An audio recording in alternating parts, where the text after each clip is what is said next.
Halo guys, apa kabar kalian semua? Mimin di sini bakal melanjutkan alur cerita Sword Star. Disclaimer dulu bahwa kemungkinan besar ada perbedaan antara novel dan versi Donghua-nya, tapi alur cerita utamanya tetap sama. Jadi tanpa ragu, Mimin akan membawakan alur ceritanya. Hola guys, cerita kali ini masih melanjutkan perjalanan Lo Feng di dunia Sungai Dara. Tembok kota Swalomon sekitar 300 meter, sehingga seseorang bahkan tidak bisa melihat ujungnya. Itu hampir seperti barisan pegunungan hitam yang tak berujung. Apakah kamu ingin masuk tanpa uang? Kamu pasti ingin mati. Kelompok prajurit yang mengintimidasi itu masing-masing membawa pisau besar atau kapak besar. Dengan pandangan sekilas, Lo Feng dapat menentukan bahwa penduduk asli dunia Sungai Dara memanglah sangat kuat. Bahkan para prajurit ini semuanya tingkat bintang kelima ke atas. Jika mereka ditempatkan di bumi, salah satu dari mereka akan dianggap memiliki kehadiran dewa iblis. Tentu saja, di dunia Sungai Dara, mereka hanya prajurit biasa. Tuan Muda Nake ada di sini. Cepat dan buka jalan. Biarkan Tuan Muda Nake memasuki kota. Para prajurit sangat bersemangat. Setelah memasuki kota, Nake berkata dengan penuh semangat, "Kakak Feng, aku sangat akrab dengan kota ini. Mengapa kamu tidak tinggal di rumahku sebentar? Setelah sedikit istirahat, aku akan membawamu berkeliling kota." Paman Guntur juga tersenyum, dan di belakangnya semua penjaga memandang Lo Feng tidak bersuara. Untuk dapat langsung menghabisi 13 kapak, orang macam apa dia? Di Swalomon memang ada beberapa kekuatan yang mampu melakukan hal seperti itu. Namun bagi seseorang untuk menghabisi mereka sendirian, seorang pejuang absolut seperti itu dapat dihitung dengan satu tangan. Tidak perlu, kita akan berpisah di sini, kata Lo Feng. Dia sudah selesai membaca detail kristal Sungai Dara. Karenanya dia sudah merumuskan rencana tentang bagaimana menyelesaikan misi. Pada saat yang sama, Lo Feng tidak ingin terlalu dekat dengan keluarganya. Lagi pula, jika dia akhirnya tinggal bersama mereka, akan ada masalah setelahnya. Lo Feng memandang Nake di hadapannya. Di mana hotel terbaik? Di pavilion awan terbang, kata Nake. Jika kamu ingin menemukanku, maka pergi ke sana. Lo Feng tersenyum. Lo Feng berbalik, siluetnya menjadi kabur. Paman Guntur berkata dengan penuh semangat, "Sepanjang hidupku, ini mungkin prajurit terkuat yang pernah ku kenal." Nake juga mengangguk. "Ayo pergi Tuan Muda, kita akan pulang. Kita beritahu Tuan Tua, terutama tentang masalah keluarga Yu. Kita harus memberitahunya juga. Aku merasa mungkin itu bukan masalah yang kecil." Nake membawa pengawalnya dengan cepat bergegas pulang. Nake dan kelompoknya membutuhkan waktu hampir 1 jam untuk sampai. Keluarganya dan keluarga Yu, mereka dianggap keluarga tingkat menengah. Organisasi seperti 13 kapak adalah kekuatan tinggi. Di rumah keluarganya, seseorang terkejut ketika dia mendengarkan putranya Nake dan Paman Guntur bercerita, "Ayah, pemimpin 13 kapak menghabisi Yuyanta seperti menghabisi ternak. Hanya 1 serangan kapak dan dia mati. Namun 13 kapak melawan kakak Feng, bahkan tidak memiliki perlawanan. Aku melihat 13 siluet pisau berkedip. 13 kapak itu bahkan tidak bisa bereaksi sebelum mereka mati." "Ya Tuan Tua, Tuan Muda berbicara yang sebenarnya. Bagaimana ini mungkin?" Pria parubaya berambut perak yang bernama Nabu menjadi tenang setelah beberapa saat. "Pejuang ini, dia adalah pejuang yang absolut." Nabu memandang putranya sendiri. "Di mana dia? Kami berpisah setelah memasuki kota. Aku mengundangnya untuk tinggal di sini bersama kami, tetapi dia tidak menerimanya. Namun dia berkata jika kita ingin melihatnya, kita bisa pergi ke pavilion awan terbang. Ayah, ayo pergi ke sana sekarang." Nabu mengerutkan kening dan berkata dengan lembut, "Pejuang absolut ini memilih untuk berpisah setelah memasuki kota. Jelas, dia tidak ingin terlalu dekat dengan kita. Kamu menceritakan seluruh kisah tentang bagaimana kamu bertemu dia secara detail sekali lagi kepadaku." Nake segera memulai ceritanya. Semakin dia mendengarkan, semakin banyak ekspresi Nabu santai. Akhirnya dia tersenyum. "Kamu beruntung," Nabu berkata. "Dari apa yang kamu katakan, sepertinya prajurit misterius Feng ini tidak suka membantai. dan dia tidak suka terlalu dekat dengan siapapun. Namun dia memiliki kesan yang baik tentangmu. Kalau tidak, dia tidak akan setuju untuk membiarkanmu pergi menemuinya. Naka menjawab dengan penuh semangat. Kalau begitu, kita harus pergi sekarang. Nabu menggelengkan kepalanya. Kamu baru saja berpisah. Jika kamu bertemu dengannya segera, dia akan terganggu. Jangan terburu-buru. Kita akan menunggu sampai besok. Besok kita akan mengunjungi prajurit Feng. Baiklah, Leidong, temani tuan muda kembali. Paman Guntur membawa Naka dan pergi. Hanya menyisakan Nabu di kamar. Mata Nabu yang berambut perak berkilau seperti rubah tua. Dia berkata dengan lembut, "Keluarga Yu." Tepatnya apa yang dilakukan keluarga Yu untuk bahkan membangkitkan 13 kapak merampok dan menghabisi mereka. Di sisi lain, Lo Feng tidak terburu-buru untuk pergi ke hotel. Pertama-tama, dia berjalan-jalan di kota, mencari tempat makan dan minum yang acak. Lo Feng mendengarkan para pelanggan berbicara. Dengan cara ini, dia bisa lebih memahami tentang urusan dalam kota. Benua Sungai Darah tidak memiliki matahari atau bulan. Namun karena pergerakan 18 tingkat awan di atas, itu membuat benua bersinar dan redup pada waktu yang berbeda. Satu hari di benua Sungai Darah adalah sekitar 7 hari di bumi. Di lobi pavilion awan terbang, ada 100 anggota staf yang ditempatkan. Lo Feng memandang wanita muda kecil yang mengenakan gaun bulu hitam. Kami memiliki ruang tingkat tanah, tingkat langit, tingkat awan, di mana kamu ingin menginap. Adapun harga, dinding di sana menunjukkan semuanya. Wanita itu tersenyum dan menjawab, "Level awan," Lo Feng bergumam. Lo Feng meraih dan mengeluarkan mata uang ungu dan melemparkannya di atas meja. Wanita itu segera meraihnya dan mulai bekerja pada pemesanan Lo Feng. Mata uang dunia Sungai Darah berbentuk seperti bilah kecil. Mata uang dibagi menjadi mata uang kecil berwarna merah, mata uang menengah berwarna hitam, mata uang besar berwarna hijau, dan di atas mata uang itu ada mata uang ungu yang termahal. Satu mata uang menengah bernilai 1000 mata uang kecil, satu mata uang besar bernilai 1000 mata uang menengah, dan seterusnya. Seorang pemuda tampan yang mengenakan pakaian staf dengan penuh hormat memimpin. Terletak di depan Lo Feng ada bangunan 3 lantai dengan taman bunga dan kolam. Di luar halamannya ada kata-kata tingkat awan. Lo Feng duduk di kursi ruang tamu dan memandang pelayan di depannya. "Perintah apapun yang Tuan miliki dan kapanpun kamu ingin memesannya, silahkan lanjutkan dan hubungi kami. Aku akan melayanimu selama tinggal di pavilion awan terbang kami. Ini adalah pertama kalinya aku memasuki kota Swalomon. Aku ingin kamu memberitahuku tempat-tempat di sini yang istimewa, angka dan kekuatan besar apa yang ada." Lo Feng mengeluarkan mata uang pisau kristal hijau. "Semakin detail informasimu, dan jika aku puas, semakin baik hadiahnya." Pelayan itu memandang mata uang hijau dan matanya berbinar. Dia berkata, "Aku telah tinggal di kota Swalomon selama lebih dari 200 tahun. Aku sudah banyak mendengar." Pelayan itu segera mulai menceritakan penggambaran yang tak ada habisnya tentang segalanya. Dia bersemangat mengungkapkan semua tokoh besar dan orang-orang penting yang ada di kota. Dia berbicara selama 2 jam penuh sebelum berakhir. Dia bahkan tidak menarik napas di antara keduanya. Lo Feng mendengarkan dan mengangguk. "Baiklah, kamu sudah berbicara dengan baik." Suara Lo Feng tampaknya memiliki beberapa sihir, menyebabkan mata pelayan tampak tidak bernyawa dan bingung. "Ini hadiah untukmu, pergi sekarang." Mata uang hijau mendarat di tangannya. Hanya pada titik ini dia terbangun dari linglung. Namun dalam benaknya, dia tidak mengingat apapun tentang pertanyaan Lo Feng dari sebelumnya. Orang harus tahu, Lo Feng sudah bisa menggunakan keterampilan cetak budak. Oleh karena itu, melawan pejuang tingkat bintang ini semudah tidur. "Terima kasih Tuan." Pelayan itu mengambil mata uang dengan penuh semangat dan pergi. Lo Feng menutup matanya. Dalam benaknya, semua yang dikatakan pelayan tadi melintas. Pemahamannya tentang kota Swalomon jauh lebih jelas sekarang. Sepertinya, keluarga bulu murni memiliki kristal Sungai Darah. Lo Feng bergumam. Penjelasan pelayan sangat rinci tentang banyak keluarga di wilayah Swalotmon, berbagai organisasi, sekte, dan sebagainya.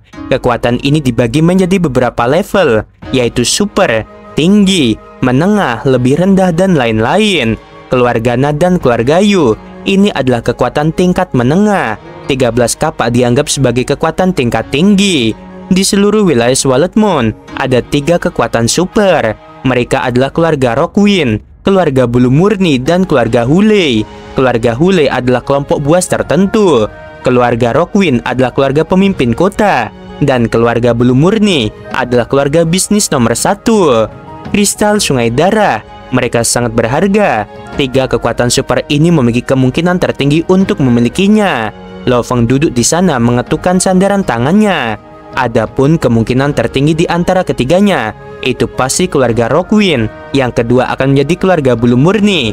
Adapun keluarga Hule, mereka terlalu jauh, tidak perlu pergi sekarang.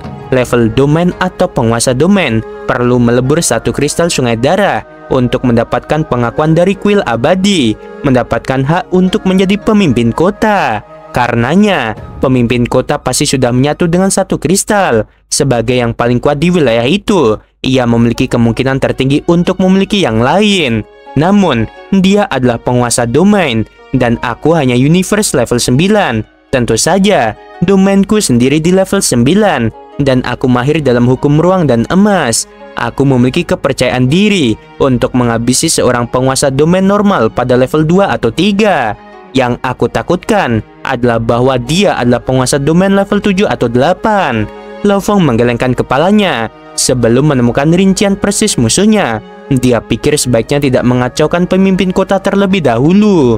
Target kedua, pemimpin keluarga Bulu Murni. Lo Feng menyimpitkan matanya berkilau dingin. Meskipun rencananya telah ditetapkan, keluarga Bulu Murni masih menjadi salah satu keluarga terkuat di wilayah ini. Di dalam keluarga ini, ada banyak level awan atau level universe, dan bahkan ada penguasa domain. Hari kedua, pagi-pagi sekali, energi roh Lo Feng menyebar melalui riak ruang. Melalui riak-riak ini, ia bisa merasakan tingkat energi dalam jarak 10 km. Nake ada di sini. Lo Feng membuka matanya. Ayah dan anak. Setelah tiba di pavilion awan, dalam benak Nake sebuah suara bergema. Nake, kamar tingkat awan nomor 2. Ketika mereka berdua tiba di kamar Lo Feng, mereka melihat pria lapis baja hitam berdiri di halaman. "Kakak Feng," teriak Nake. Nabu menyapa Tuan Feng. "Terima kasih karena telah menyelamatkan nyawa putraku." Nabu yang berambut perak membungkuk dengan hormat. "Masuklah," Lo Feng tersenyum. Di ruang tamu, Lo Feng dan Nabu keduanya duduk. Nake berdiri di sisi ayahnya. "Tuan Feng, jika bukan karena kamu kemarin, anakku akan kehilangan nyawanya," seru Nabu. "Tadi malam seluruh keluarga Yu dicopot. Keluarga Yu mereka juga adalah keluarga yang mengakar kuat di sini. Namun, karena satu kesalahan itu, seluruh bisnis keluarga mereka hancur. Kemarin putraku hampir terseret ke dalamnya. Hanya memikirkan ini saja membuatku takut." Lo Feng mengerutkan kening. "Aku baru saja mendapatkan berita yang paling akurat," seru Nabu dan menggelengkan kepalanya.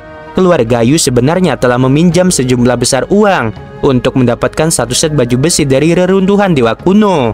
Mereka menemukan informasi tentang ini melalui saluran rahasia. Namun sangat disayangkan, tim mereka hancur kemarin.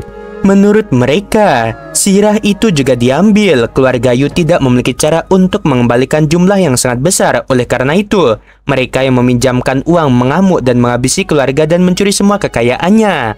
Reruntuhan dewa kuno, tempat seperti apa itu? Juga, apakah sepotong baju besi itu penting? Lo Feng bertanya. "Apakah Tuan Feng tidak tahu?" Nabu terkejut.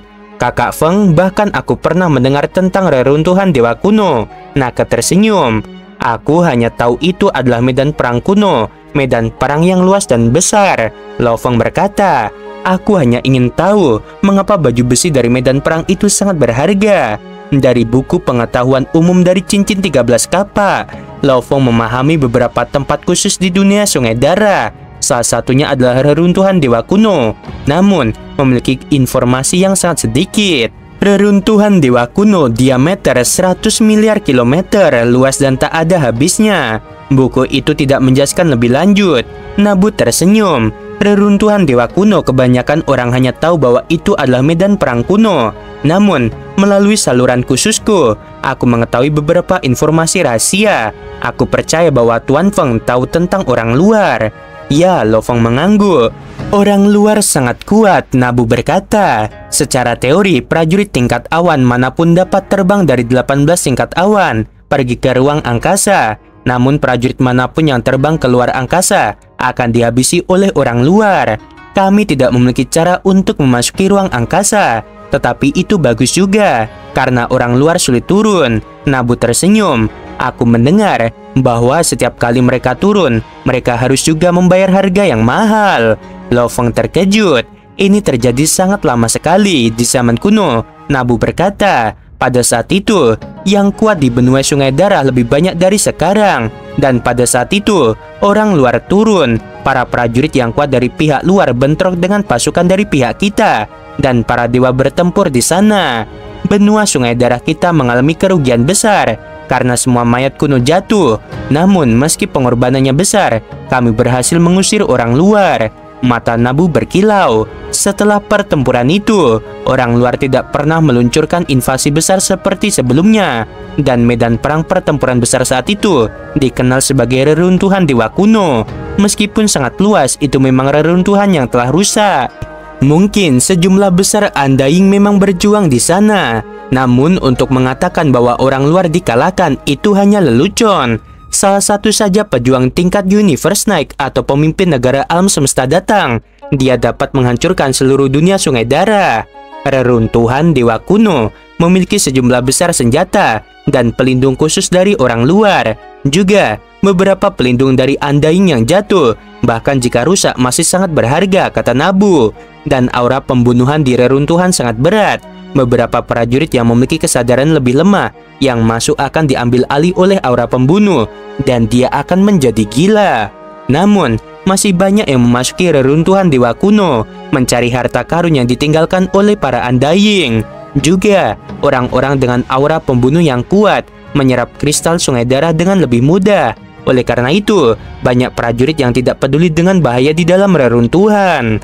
Bagaimanapun, reruntuhan dewa kuno adalah tempat yang menakutkan. Itu adalah tempat yang paling menggoda, dan banyak pejuang kuat dari benua kita berkumpul di sana. Lo Feng mengerutkan kening. Dari buku yang dia baca sebelumnya, semakin sering menghabisi, semakin mudah menyerap kristal.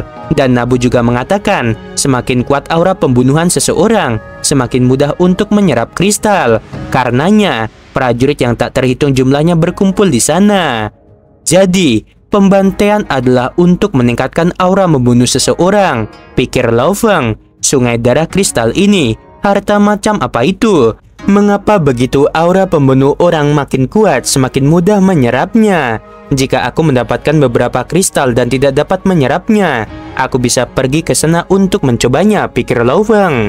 Kedatangan ayah dan anak ini membuat Lo Feng bahagia, karena dia jadi tahu lebih banyak informasi tentang reruntuhan dewa kuno. Ini terkait dengan apakah dia bisa menjadi prajurit darah atau tidak. Lo Feng memasuki alam semesta virtual. Meskipun dia saat ini sedang dalam misi pelatihan tidak bertentangan dengan studinya sendiri tentang hukum. Di Gunung Yuxiang, di Villa Wuka, Rongjun, Lo Feng, aku mendengar kalian berdua telah memulai misi pelatihan. Wuka memandang Lo Feng dan Rongjun. Tingkat apa yang kalian berdua pilih? Sulit, kata Rongjun. Tingkat bahaya, kata Lo Feng. Pada saat itu, keduanya terkejut. Wuka menatap dengan mata terbelalak. Lo Feng, ini misi pertamamu dan kamu memilih bahaya. Itu terlalu berisiko. Memang berbahaya. Sebenarnya aku punya masalah kecil sekarang. Lo Feng tidak berdaya. Meskipun aku melakukan level yang sulit, aku bahkan tidak berani ceroboh. Rongjun tersenyum dan menggelengkan kepalanya. Lo Feng menggelengkan kepalanya juga. Dia berkata, aku harus pergi. Aku melakukan sesuatu yang besar hari ini. Aku tidak bisa terganggu. Semoga beruntung, kata Wuka.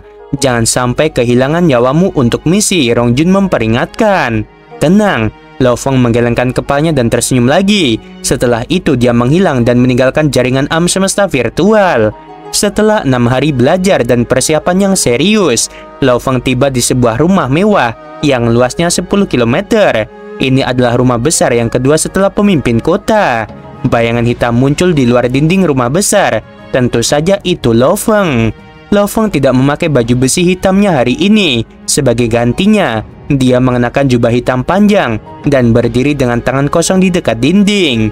Keluarga bulu murni. Lo Feng tersenyum, seluruh tubuhnya menghilang tanpa jejak atau suara, masuk jauh ke dalam rumah mewah. Misi kristal sungai darah adalah salah satu misi berbahaya, tidak mudah untuk mendapatkannya. Lo Feng setengah jongkok di bawah batu besar, tatapannya menyapu area dan energi rohnya terhubung dengan ruang semesta, merasakan energi kehidupan di sekitarnya. Energi di dalam rumah jelas jauh lebih kuat, tingkat universe ada beberapa. Lo Feng sangat serius saat dia melepaskan gerakan ilusinya. Seluruh wujudnya menjadi bayangan hitam di malam yang gelap, hampir seperti seekor harimau dengan sayap, dan dia dengan cepat memasuki rumah bagian dalam.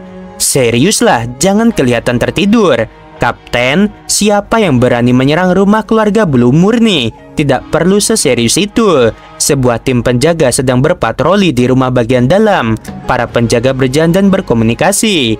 Dari belakang mereka, siluet buram dengan cepat melintas melewati mereka, mencapai lebih dalam ke rumah bagian dalam. Ketika Lo Feng menggunakan gerakan ilusi, dia bahkan lebih sulit untuk dideteksi. Ditambah lagi, dia mengikuti aliran ruang dan menghindari semua penjaga gelap. Namun, ini mengejutkan Lo Feng karena keamanannya sangat ketat. Keluarga kedua yang paling kuat jelas bukan lelucon. Lo Feng menempel pada pilar batu di jalan setapak, hampir seperti bayangan. Matanya menatap dingin ke tempat yang jauh dan sunyi. Lo Feng beresonansi dengan riak ruang semesta, membentuk 3 lengkungan aneh dan memasuki pavilion yang tenang. Mengenakan jubah putih, seorang lelaki kurus pucat duduk di meja belajarnya. Jelas ada sekelompok besar ahli taktik dalam keluarga besar ini, karena keluarga bisnis seperti itu lebih menyukai ahli taktik ini. Adapun pria berjubah putih ini, dia adalah master taktik tertinggi keluarga bulu murni. Dia bernama Yukeki. Dia memegang posisi sangat tinggi dalam keluarga. Yukeki, sebuah suara bergema. Pria berjubah putih itu bergetar. Dia berbalik untuk melihat ke belakang, di mana berdiri seorang pria berambut hitam berjubah hitam. Pria berjubah putih membungkuk dengan hormat. Matanya dipenuhi dengan kesetiaan yang membara. Lo Feng mengangguk. 6 hari terakhir ini, untuk mendapatkan setiap detail pada keluarga bulu murni, ia merencanakan dengan hati-hati dan belajar dari banyak sudut. Dan tidak hanya mengandalkan informasi umum yang ia dapatkan dari sistem kota, dia juga menggunakan taktik pengendalian jiwa pada beberapa orang penting dalam keluarga untuk melakukan pemeriksaan yang tepat. Terhadap pria berjubah putih ini, dia hanya menggunakan teknik yang mirip dengan hipnotis. "Aku ingin melihat pemimpin keluargamu sekarang. Apakah kamu siap?" tanya Lo Feng. "Tolong santai tuan. Aku adalah pembantu terpercaya pemimpin keluarga. Dia memiliki kepercayaan penuh padaku. Bahkan jika aku ingin menemuinya larut malam, itu tidak akan menjadi masalah." Yukeki sangat percaya diri. "Kamu yang memimpin," kata Lo Feng. Yukeki berkata dengan hormat, "Tuan hanya perlu mengikuti di belakangku." Setelah itu dia langsung turun ke bawah dengan Lo Feng mengikutinya. Setelah membuka pintu, Yukeki membawa Lo Feng ke tempat umum. Lo Feng hanya berjalan kaki secara terbuka dari penjaga ke penjaga. Mereka bahkan tidak bereaksi, tidak peduli apa. Mereka berdua terus masuk lebih dalam ke mansion. Semakin dalam kita pergi, semakin ketat keamanannya. Bahkan jika aku ingin masuk ke sini tanpa ada yang memperhatikanku, itu tidak mungkin. Dengan hanya pandangan sekilas, dia dapat menentukan bahwa setidaknya ada 1000 orang berpatroli. Jelas, mereka sudah mencapai inti keluarga. "Buka pintunya," teriak Yukeki. "Ya Tuan Yu, tolong tunggu sebentar." Segera penjaga membuka pintu. Di bawah pengawasan 1000 penjaga, Yukeki membawa Lo Feng ke inti rumah. "Tuan, ini sudah menjadi area inti keluarga. Pemimpin keluarga, murid-murid penting dan beberapa kekuatan absolut, harta karun, dojo, dan lain-lain, semuanya ada di sini. Tempat tinggal pemimpin keluarga tidak jauh dari sini." Lo Feng dengan cermat memeriksanya. Di depan ada tembok kuno yang panjangnya 500 meter dan lebar, dan di dalamnya ada sebuah istana setinggi 9 lantai. Di luar istana berdiri 2 penjaga. "Buka pintunya," kata Yukeki. Siapa dia dari 2 penjaga? Yang di sebelah kiri mengerutkan kening dan menunjuk Lo Feng. "Dia seseorang yang ingin ditemui pemimpin."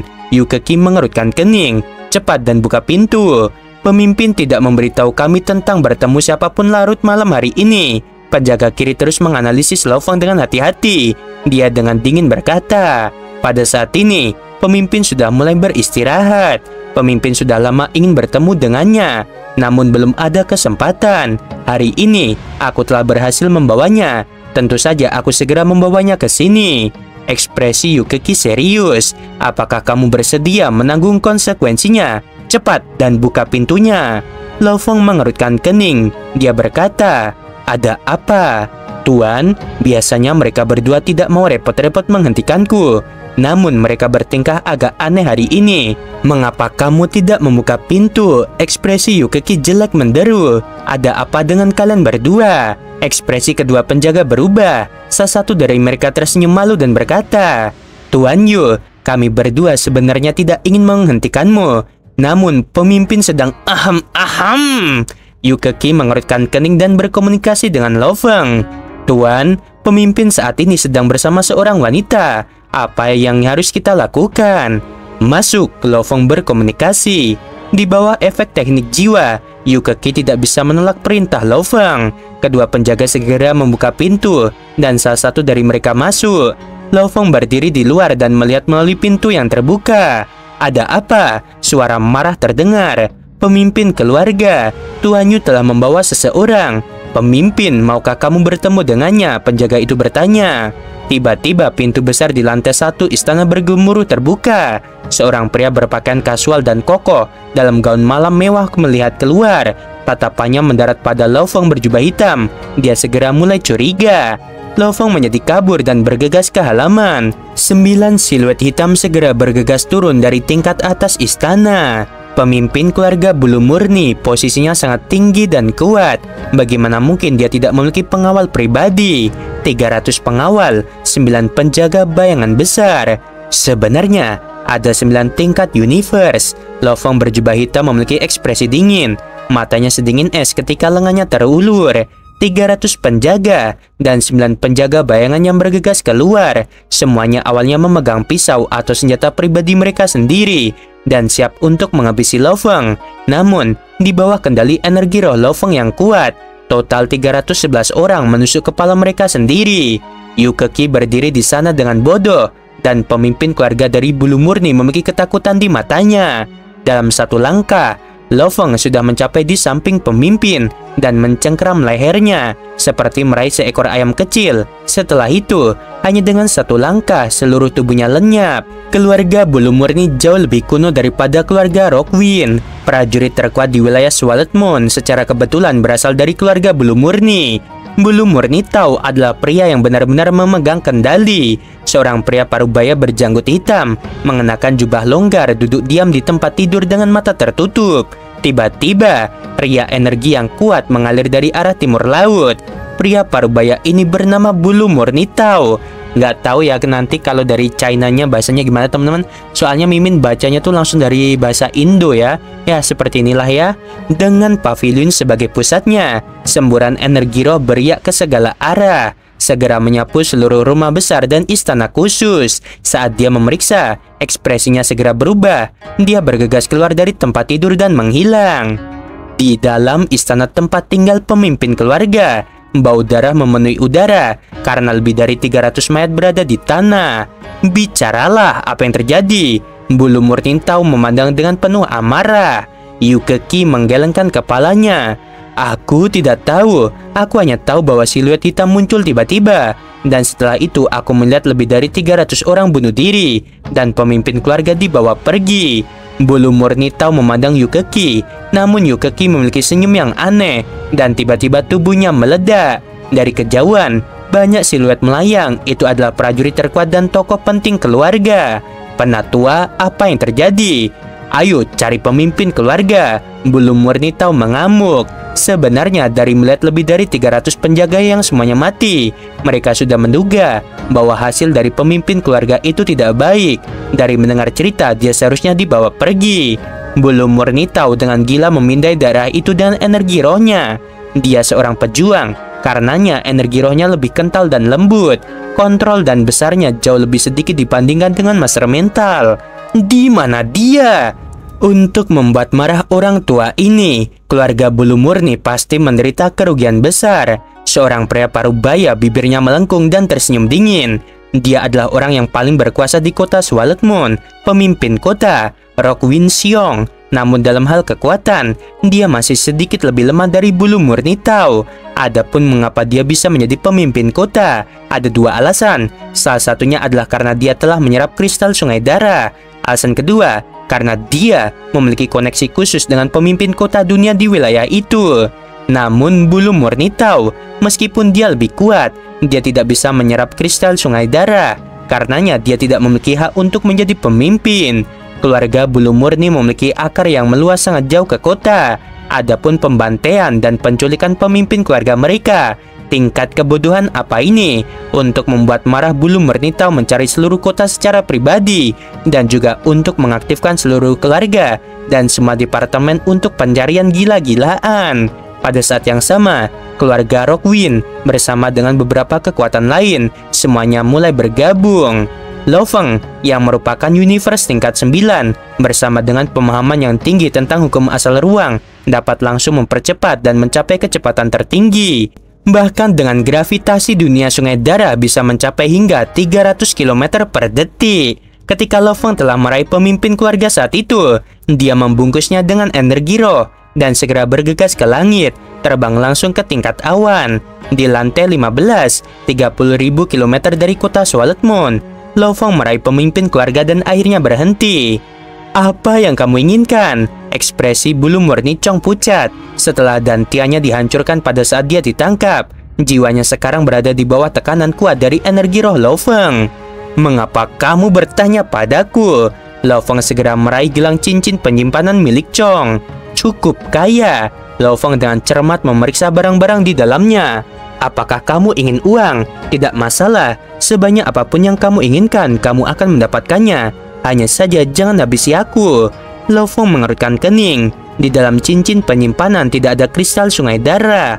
Lo Feng menatapnya. Bulu murni Chong, dia tiba-tiba merasa tertarik dan terhipnotis oleh tatapan pemuda berjubah hitam di depannya. 1 detik kemudian, tatapannya menjadi gelap dan dia memandang Lo Feng dengan hormat. Lo Feng berdiri di awan melihat Chong di depannya. Dia berkata, "Izinkan aku bertanya, apakah kamu tahu siapa memiliki kristal sungai darah? Apakah keluarga bulu murnimu punya?" "Ya," kata bulu murni Chong tanpa ragu-ragu. Sedikit aneh aja ya guys ya memanggilnya ya, bulu murni Chong gitu aja lah, nggak apa-apa ya. Di mana mereka? Mata Lo Feng berkilau. "Di bawah sesepuh keluargaku," jawab bulu murni Chong dengan hormat. Lo Feng mengerutkan kening. Dia telah mendengar tentang penguasa domain yang kuat dalam keluarganya. Namun dia belum pernah benar-benar mengkonfirmasi itu sebelumnya.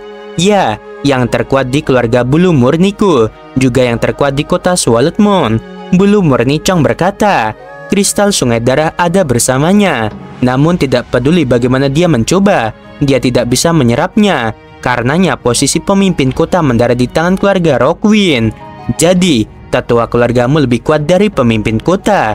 Lo Feng telah mendengar darinya. "Ya," bulu murni Chong dengan hormat berkata. Pemimpin kota baru saja melewati level domain lebih dari 100 tahun yang lalu. Menurut penatua, dia hanya bisa dianggap berada dalam tahap awal tingkat domain. Namun sesepuh keluargaku sudah berada di tingkat selanjutnya. Jantung Lo Feng berdetak kencang. "Selain penatua keluargamu, siapa lagi yang memiliki kristal darah?" Lo Feng bertanya. "Yang bisa aku konfirmasi adalah penatuaku. Yang lain adalah jenderal pasukan Rokwin Zan. Rokwin Zan, dia adalah adik dari pemimpin kota. Dia berhubungan baik denganku. Saat itu dia bahkan mengeluarkan kristal untuk dipamerkan kepadaku, mengatakan itu adalah sesuatu yang diberikan kakaknya untuk diserap." Lo Feng tersenyum dan mengangguk. Oke guys, sampai sini juga, dan maaf banget kalau Mimin videonya kelamaan, padahal kalau di Donghuanya mungkin 23 menit ya. Sedangkan spoiler Mimin ini sampai 30 menit, tapi nggak apa-apa, ini kayak dongeng aja. Anggap aja ini dongeng teman-teman, sedang mendongeng buat kalian ya. Oke, jangan lupa like-nya teman-teman, yuk like yuk. Aduh, nontonnya banyak tapi like-nya masih kecil, dan juga subscribe ya teman-teman biar ada notifnya. Sebelum video berakhir, Mimin mau bilang sungguh membagongkan. Terima kasih.